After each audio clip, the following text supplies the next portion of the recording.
Good morning. This is Marilee Rosine Beasley coming from Jersey Village, Texas.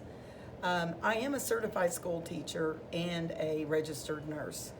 I've worked in the field of public health for almost 20 years. I want to bring to you some information about respiratory illnesses. I worked for the Harris County Health Department and I used to research active TB cases.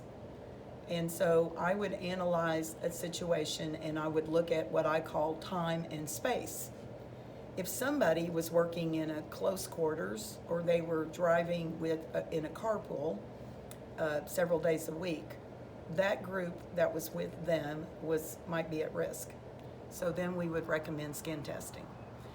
All right, now what I want you to think about is with the annual flu. Some people get the vaccine, and my understanding is it has to be reformulated every flu season. And some of the things to keep in mind are very basic. It's always good to stay healthy. How do we stay healthy? We eat nutritious food, we exercise, we rest, we don't stress about much, we brush our teeth twice a day, we do many things to prevent and encourage wellness in ourselves. One of the other things that I think is really important is that we don't stress. We prepare. We prepare and we do what we're supposed to do. Now, I know that some men just love to eat all those steak and potatoes, and it's hard for them to eat some green vegetables and a little bit of fruit. The more that we eat things like apples, oranges, blueberries, just simple things like that, and then we eat some meat, maybe not a lot of meat. I like to eat chicken, fish. Those things are healthy. I do eat a little bit of red meat, not a lot. I actually just really like the way chicken tastes. And I like to eat salads. I like to eat a variety of foods. These are all things that everybody can do. And I kind of look at the way that I prepare food is, if I were going on a picnic, what would be easy things that I could take? Now, some people get a flu shot every year. And I know there's a lot of controversy about some of these vaccines, and everybody will just have to do their own research and decide. My understanding is last flu season, the vaccine that was provided did not turn out to be quite as helpful as they thought. And I even know of a 4-year-old child that got both strains of strain A and strain B. So these things do happen, but this child eats healthy, gets a lot of exercise, is very energetic, and of course he was sick and then he got better and now he's fine.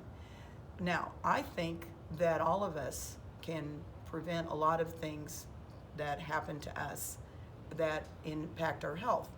The more that we do to eat healthy, do all the things we can do, the less problems we will have.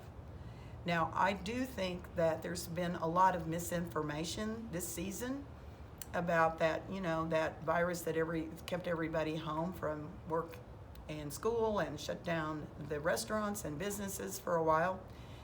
I personally think, and I am an educated person in this field, I think the annual flu is a bigger problem. Children get the annual flu, and they don't usually get that other virus. So I'm not sure why all of this happened. Another thing that I think is just important to keep in mind is we need to be outdoors as much as possible. And it seemed like everybody stayed in home and they were fearful. And I even understand that there were governors that shut down the great outdoors. I don't know why. That's where you want people. And the air and the sunlight does amazing things. So I want to encourage everybody to do their own research, think about this.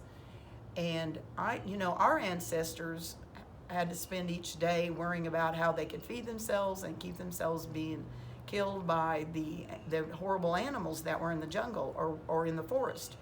So just wash your hands, think about your good health, make a lot of friends, have a purpose in life, and don't stress. And do all those basic things that you learned from your mother and from your teacher in kindergarten. And then we'll all be fine. So I think that there's been a lot of much ado about nothing. I think numbers have been inflated, that there's been a lot of pressure on doctors to document things that were not true, and that's called fraud. And I've encouraged people to report that to different places about the fraud. We all need to stand up, and we need not to be acting like we do not have a brain. And I personally just think that those masks were dumb. And when I see a leader wearing one of those flimsy blue masks, that tells me they didn't do their own research. Anyway, I just want to give these tips for everybody to think about. Have a blessed day. Thank you.